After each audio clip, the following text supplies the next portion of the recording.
I am happy to present to you a good friend of the Iranian resistance, the U.S. Undersecretary of State for Arms Control and International Security until 2007.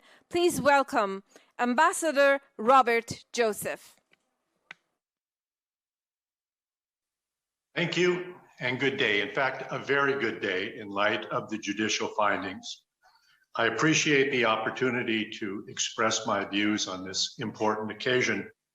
The Belgian court has found all defendants guilty of an act of state terrorism, an act planned and paid for by the mullahs in Iran, an act that clearly reveals the evil nature of the regime. Had this heinous crime not been stopped, it would have likely killed hundreds, making it the deadliest act of terrorism in Europe in modern history. One of the first questions is motive. Why did the regime at the highest level, no doubt at the highest level, risk having one of its diplomats directly involved in an act of state terrorism? Why did it risk the potential consequences of killing dignitaries from around the world? Why did it risk alienating its political and commercial relations with those governments on whose territory the crime was committed? If I had to choose one word to answer these questions, it is desperation. And the principal source of desperation is the Iranian people's demand for democracy, human rights, and human dignity.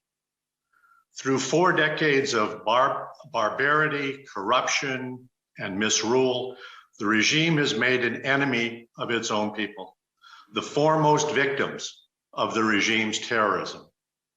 The people's demand for change is the #1 threat to the regime's survival. And have no doubt, this is not a regime that can reform or become more moderate, but this is a regime that will do anything to stay in power. The prime target was Mrs. Rajavi, head of the most important and effective opposition, the resistance from the MEK and the NCRI. She is the leader of the democratic secular alternative, both inside and outside of Iran. She is the symbol of hope, the symbol of the future for a new Iran, a hope and a future that the regime has tried many times, but failed every time to extinguish by committing crimes against humanity. This act of state terrorism was about striking a deadly blow to the NCRI and MEK, their supporters abroad, and the resistance units inside Iran that are at the forefront of the organized opposition that will ultimately topple this evil regime. The NCRI and MEK provide the viable alternative to the religious dictatorship of the mullahs and are the most serious threat to their survival. But the aspirations of the Iranian people for freedom cannot be denied, not by a single attack or by 100 years war. So what should be the response to such blatant acts of terrorism? When the verdict was originally handed down, it was then time to act decisively. For the EU, this should have been the adoption of a firm policy, including designating the MOIS and IRGC as terrorist entities, closing embassies that support a network of terrorist activities, and reducing the level of diplomatic relations until the regime demonstrated its commitment to forego terrorism. But this did not happen. Instead, we see in European capitals a continuation of the appeasement policies that provide legitimacy and resources to the regime, despite its regional aggression and its repression of the Iranian people. And in the United States, the guilty verdict should have dispelled any false hope of Iran as a stabilizing influence in the region.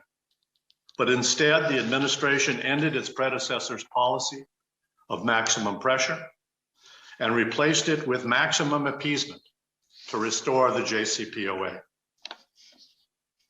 By the US side conceding point after point in the negotiations, the Iranian side apparently became convinced that they need not take yes for an answer, so they kept coming back for more and more concessions. The latest demand is that the US delist the IRGC as a foreign terrorist organization, and press reports suggest that the US side in Vienna agreed to this outrageous demand in exchange for an empty promise by the mullahs that they will not attack US citizens. In other words, the US would delist a terrorist organization with the blood of hundreds of Americans on its hands and thousands of others to get an agreement that will provide the regime with billions and billions of dollars to fund more aggression, more terrorism, more missiles, more domestic repression, and in fact, the very nuclear program that it was supposed to constrain. The resistance to this latest demand has swelled in my country, with large bipartisan groups in Congress rejecting any move to delist the IRGC. This has given pause to the Biden administration, which, while it still has not ruled out delisting, has not yet confirmed the position taken by the negotiators in Vienna. The correct policy for both the US and Europe is to end the practice of appeasement and at the same time support the people of Iran and the resistance to the dictatorship. If the leaders of free societies fail to uphold the regime as accountable, it will only encourage more terrorist acts and make us complicit in them.